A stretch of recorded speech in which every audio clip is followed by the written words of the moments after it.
All right, so we've been through 4 weeks of high school football here in South Texas, and a lot of teams are trying to transition now to district play around the midway point of the season. But one of our games is going to be highlighted here in Week 5 between the Victoria West Warriors. They're going to play their first district game in a new district. That'll be 13-5A, and they'll face San Antonio Macomb Cowboys. They're 2-2 this season. The Cowboys, they lost their first 2 games of the season versus South San Antonio and Somerset before they won their next 2 games against Floresville 35-7 and Corpus Christi Ray 34-6. But they're going to have their hands full. Again, 4-0 is Victoria West right now. They won last week against Beeville Jones, and wide receiver Tristan Bernard was a huge factor for the Warriors last week.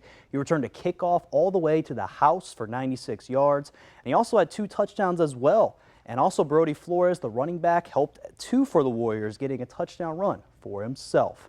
Now, I mentioned Tristan Bernard as one of the players to keep an eye on for the Warriors, but I asked a question to the viewers earlier today about who is our impact player of the week from Week 4.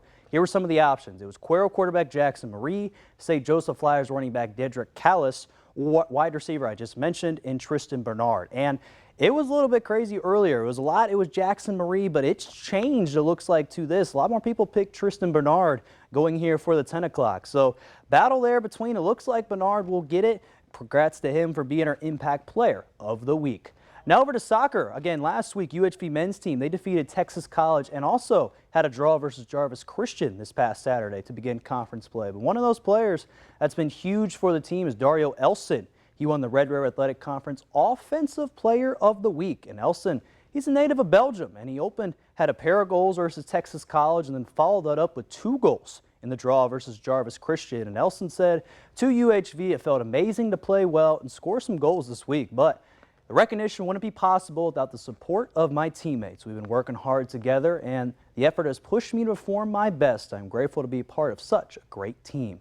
Nelson, he's trying to get some more goals, trying to go in the home conference opener versus LSU Shreveport this Thursday afternoon. Now over to some college football. Again, this week they reviewed Week 5 poll for the AP poll, and here's how it looks right now. Texas is still at number 1, Georgia still is at number 2, Ohio State is at number 3, and Alabama is at number 4. And Tennessee, they moved up 1 spot to number 5 after a huge win versus Oklahoma this past Saturday. Then rounding out here the top 10, you got Ole Miss at 6, Miami, Florida at 7, Oregon at 8, Penn State at 9, and then Utah at 10.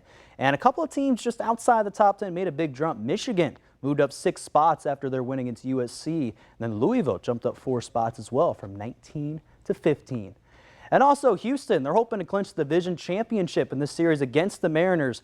But again, just will take a little longer after they lost 6-1 tonight to the Mariners. And the Astros, they were out hit 13-4, and Seattle's offense took over the show. Jason Hayward knocked a homer for the Astros, and that was the only run, though, in the game. And starting pitcher Hunter Brown to take the loss, and he pitched 6 innings, giving up 3 hits, 1 run, and striking out 8.